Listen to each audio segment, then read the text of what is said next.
episode of the I Will Be Your Voice podcast, the podcast where we share stories about issues affecting students and families across Pennsylvania. My name is Matt Butensky. I am a program manager at the Center for Schools and Communities, and I am the host of today's I Will Be Your Voice podcast episode. Today, I am very excited about our episode where we're talking about Project Textile. Project Textile is an entirely student-led charity organization that draws on high school students to gather resources for local homeless shelters and local populations.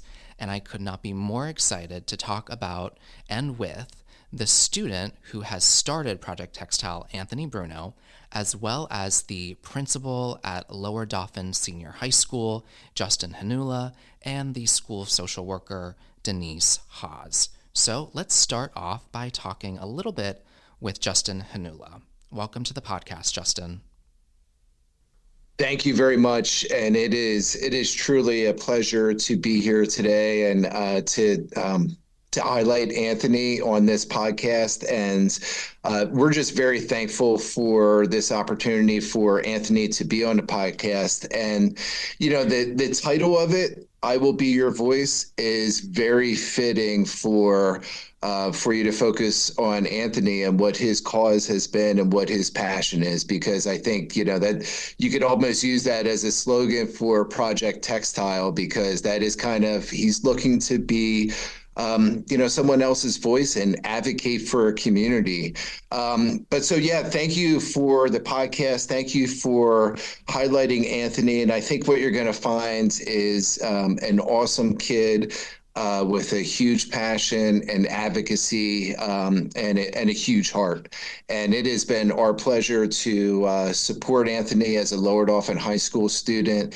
And it's been our pleasure to, watch him grow through this experience too. And just so proud of him and all of his efforts. And also too, I would say, when you're leading a cause like this, you find out that sometimes it takes more than just that passion. It takes a lot of management and leadership, and he's done a wonderful job of bringing other Lower Dauphin High School students along with him in this journey too.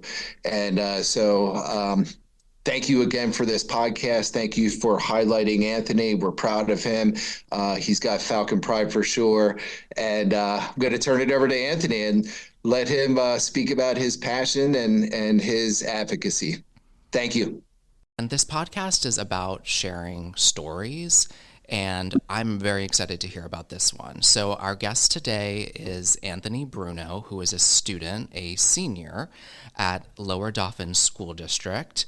And we also have Denise Haas, who is the school social worker today.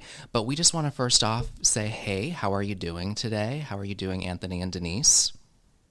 Yeah, I'm doing well. I'm super excited to be here to share my experiences. Hi, I'm doing well as well, and super happy to be here. It's great to have you, and we're going to jump right in and talk about Project Textile. Your school principal was giving us a little bit of a teaser on the project, but let's just start at the background, and can you tell us about Project Textile? Yeah, so Project Textile is an entirely student-led charity organization that I run that aims to gather resources like clothing and food and sanitary resources for homeless populations that are local to our school. That is amazing. How did you get started with it? What kind of inspired you to create Project Textile? What led you to see that this was a need that your school community was having? And yeah, how did you get it started? Yeah, so I've always just kind of assumed that homelessness was an issue, so I really wouldn't say there was any definitive moment for me that kind of opened my eyes and made me realize that, oh, this is an issue that needs addressed. But I would more so say it was somewhat of a culmination of a lot of moments, whether that be moments in school learning about homelessness hundreds of years ago, or whether that be just walking in the streets of Philadelphia or Harrisburg and seeing homeless people. So, I mean, really, it just kind of came into my mind as something that I was passionate about and something that I felt that I could address through using students, using friends, and using connections that I had to get this really good mission started off.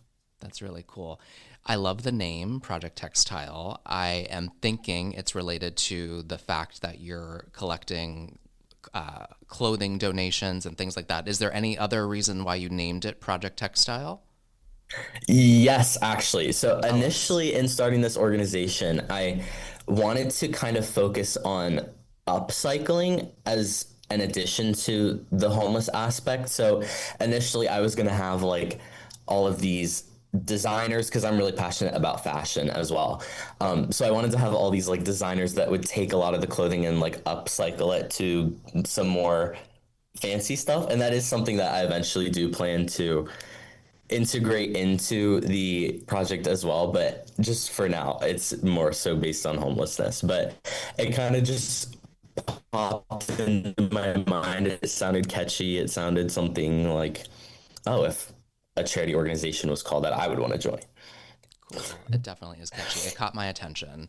So you're a senior now at Lower Dauphin School District.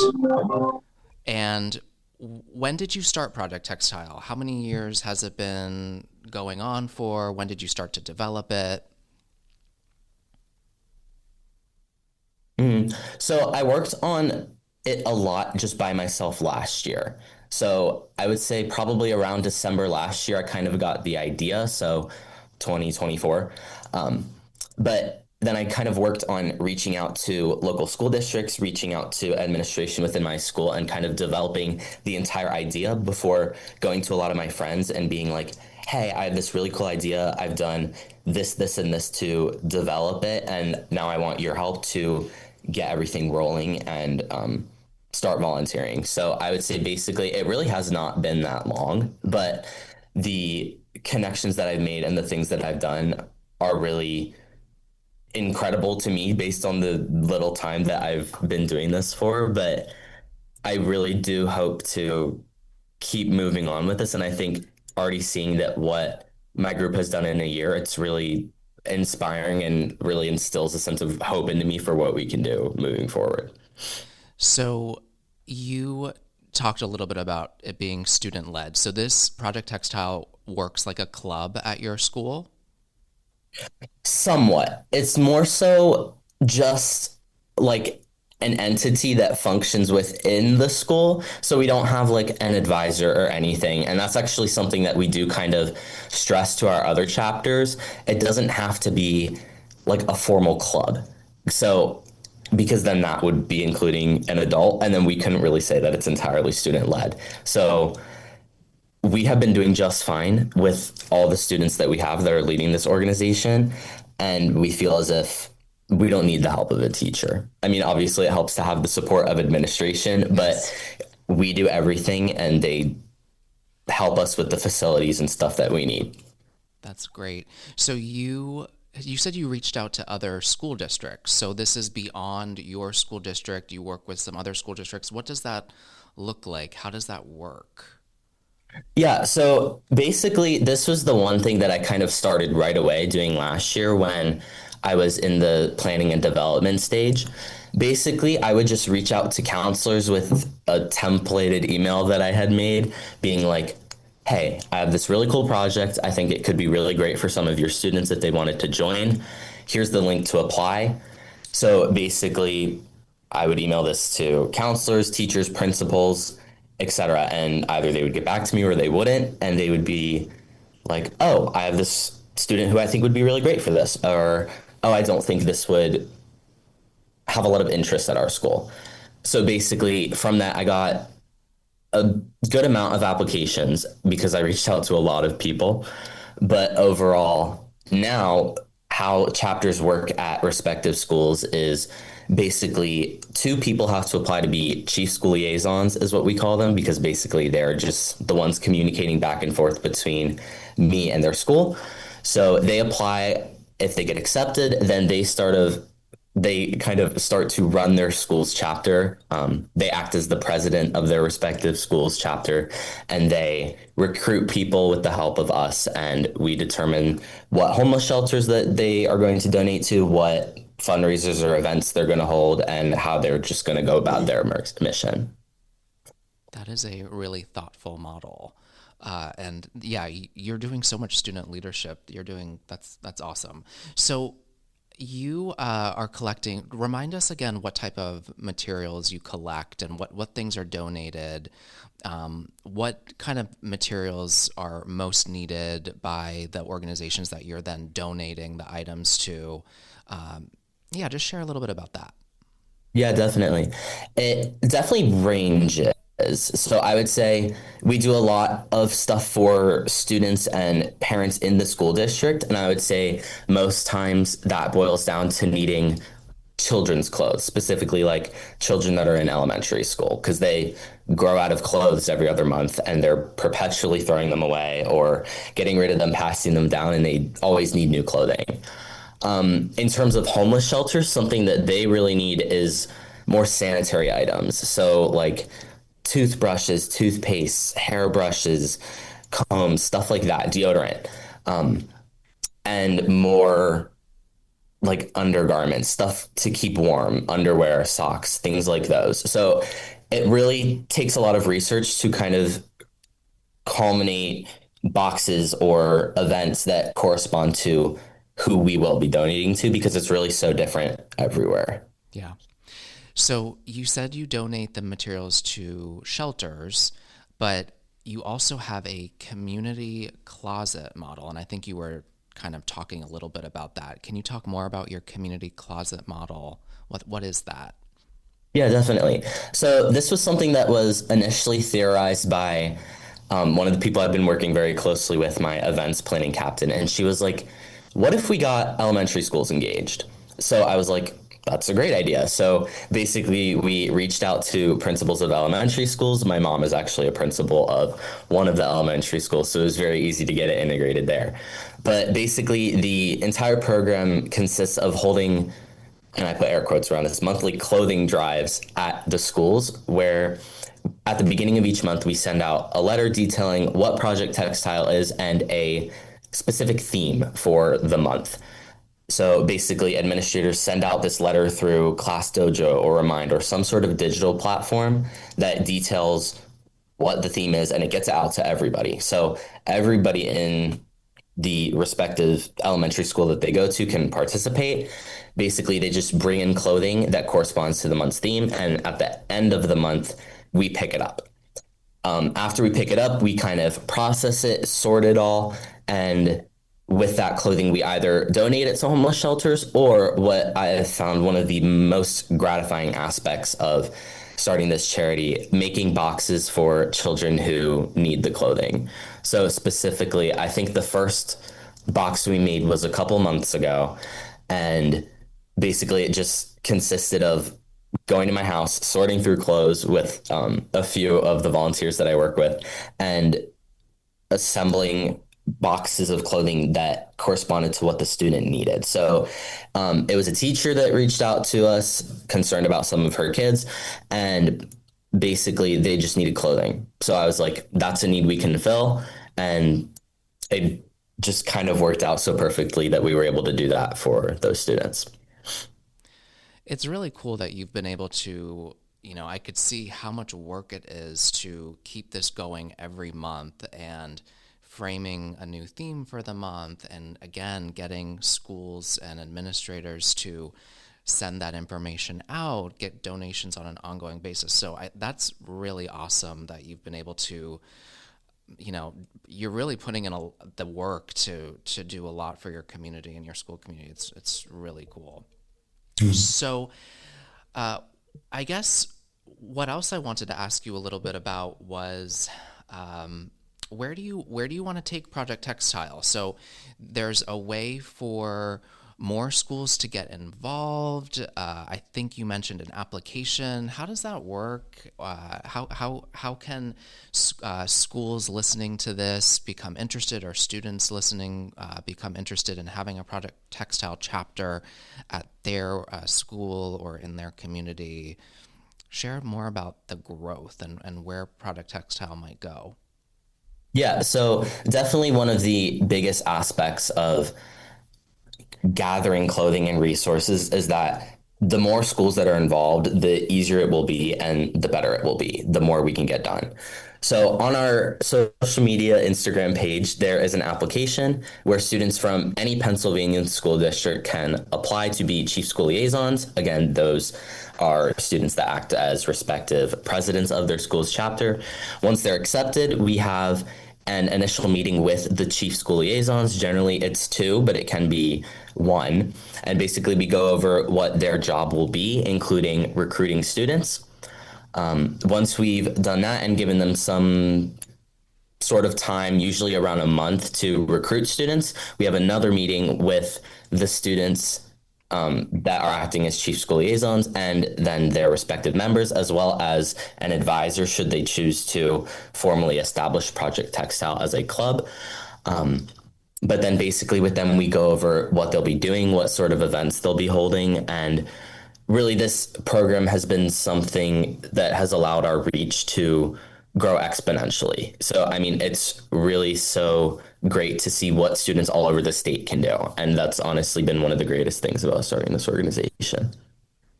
That's amazing. I immediately, when we were connecting about recording an episode of the podcast, I went to your Instagram page and I was immediately hooked in, and it looks, it's just, you have a lot of great information there. How do you, so you do social media as well for the project. How do you do that? Yes. So I actually do have some people who came to me upon developing the organization who were like, I think I would be really great at managing social media. So basically every time we get together, we kind of think of a few ideas so that they can span to the next time we have a meeting.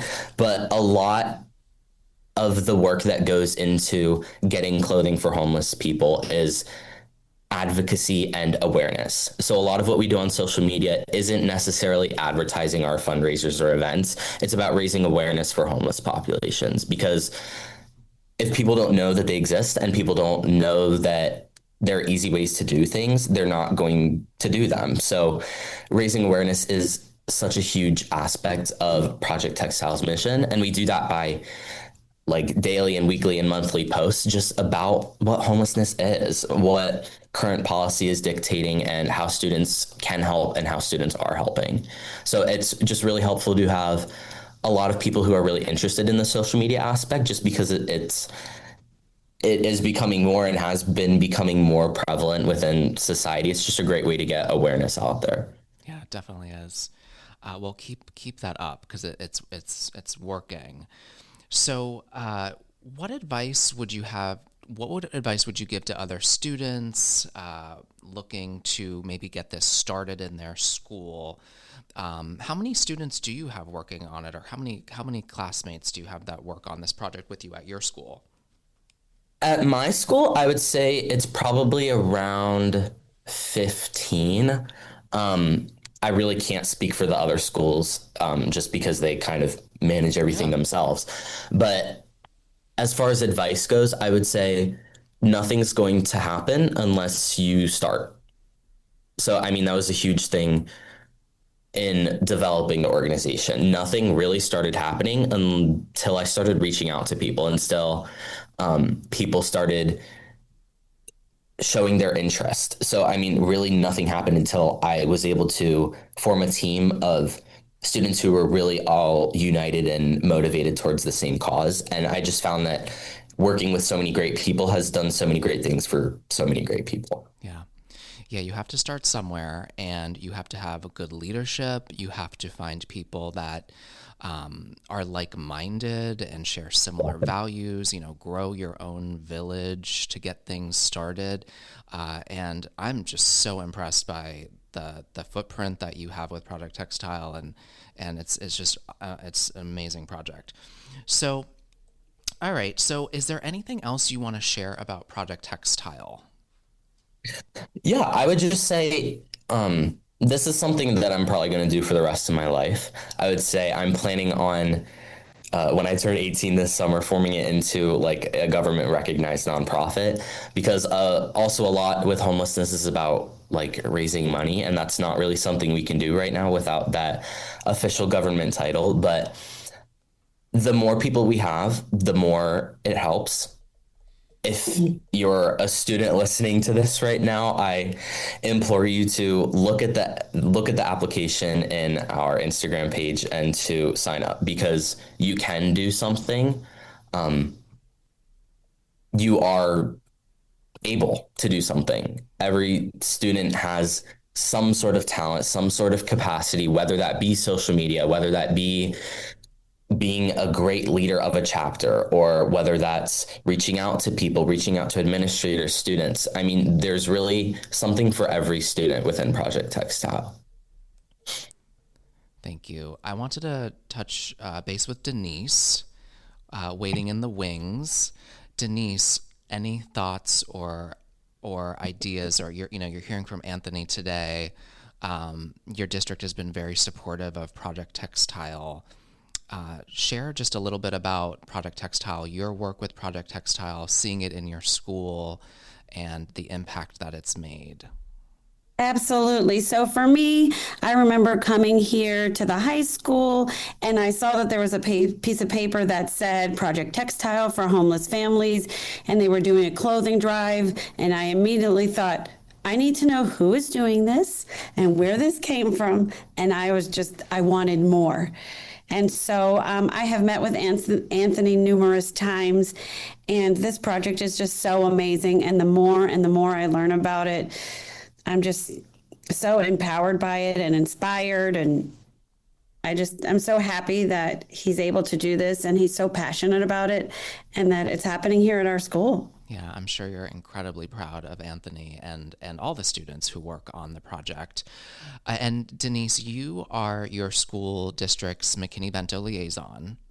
I am. So I imagine this is something that you can also share with other school districts if you ever have the opportunity, other McKinney-Vento liaisons, to help spread the word, think about adopting a Project Textile chapter in their school district as well, just kind of support the project in that way.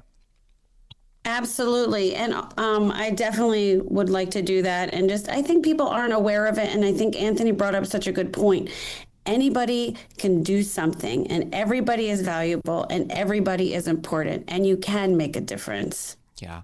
Well, and Anthony, you hit the nail on the head talking about just the importance of raising awareness and being an advocate. Often these issues are hidden in communities, and we don't necessarily see it in day to day, and it could be easy to kind of turn a blind eye to certain things. And so raising awareness is a huge component of the work that you're doing, along with the actual physical, tangible donations that make a difference, and that are, things that your families and your schools need, and that your shelters need. And you talked about, being intentional about the things that you collect with your shelters. I think I was looking at some of the notes you provided. You work with 5 homeless shelters in your area. Is that right? Yeah. So it really is basically just donating to shelters that need it. So it's definitely a lot of research as well. I would say in organizing this whole organization, a big point of interest to me was researching homeless shelters that needed help. So reaching out to these homeless shelters, I learned so much about their respective missions, what they needed, who they are serving. And it's just been so amazing to work with so many great homeless shelter administrators, food bank administrators, to work to give people what they need. Yeah. And we talked already about how this is a student-led organization. Why has that been such an important component for Project Textile, that it is a student-led, student-empowered organization. Yeah. I would say the big thing is that we're showing adults that we can do it. I think there are a lot of people who look at children and are like, how are they doing this? It's because we can. It's because we're the future of the entire world. Our views are going to evolve and grow into policy of the future, and people like me want to start now. I shouldn't have to wait until I'm out of college to do something that matters. So definitely starting early has been such a great thing for me. And I just have loved working with so many students who are like-minded in that sense, seeing that they just want to prove themselves. And this is a way that they can do that really efficiently, really great. Yeah. You're growing a community working with other schools. That's not something that a lot of students do. They don't often do outreach to a lot of other school districts to see how projects can transfer and you can kind of grow your impact. So that's really awesome that you've done that. So honestly, just congratulations on all your hard work, along with the other students that you work with, and just very impressive what you've been able to do with Project Textile. Anything else you want the listeners of this podcast to know about Project Textile or about students and families experiencing homelessness?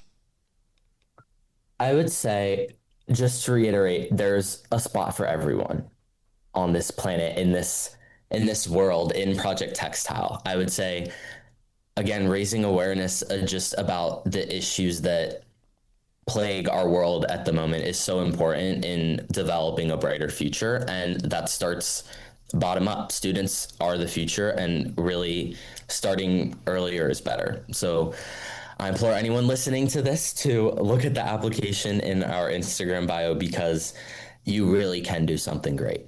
Yeah. Power to the students.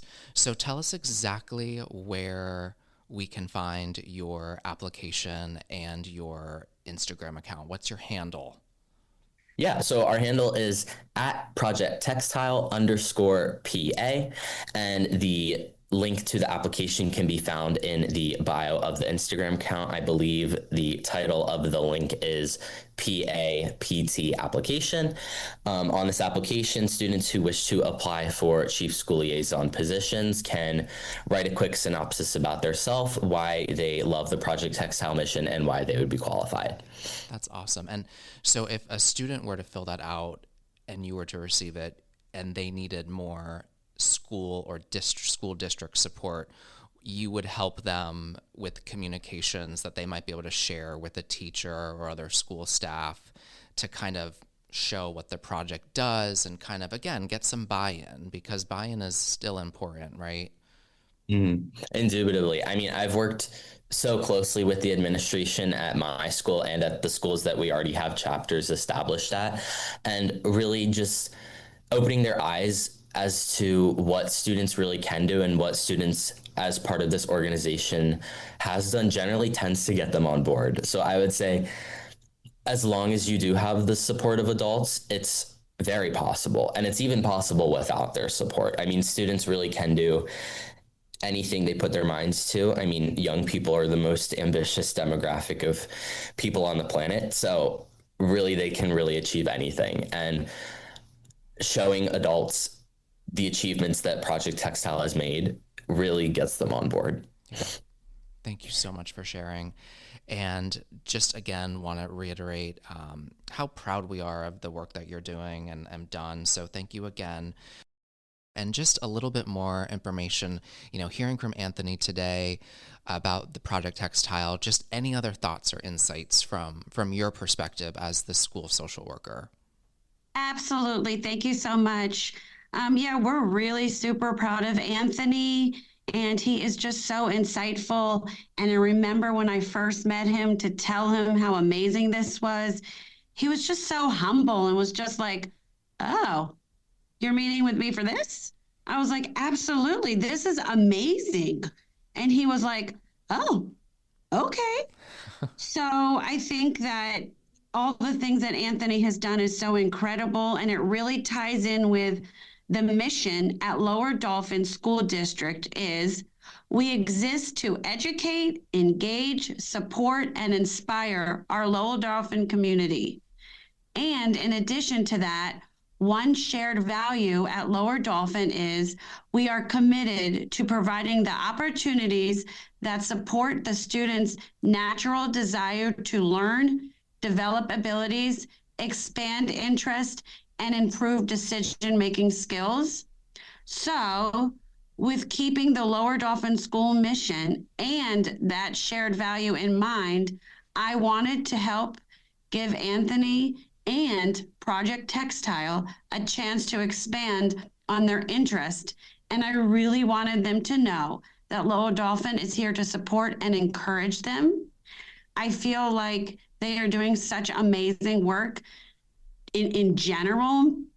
And I feel like they're committed. And I know that Anthony will be graduating. And he has mentioned that there's at least 10 other students that are very interested in this.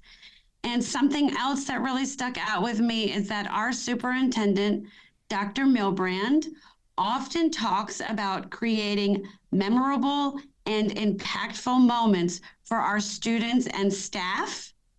And for myself, I know being supportive to Project Textile is both of those for me, and I hope as well for Anthony and his entire team.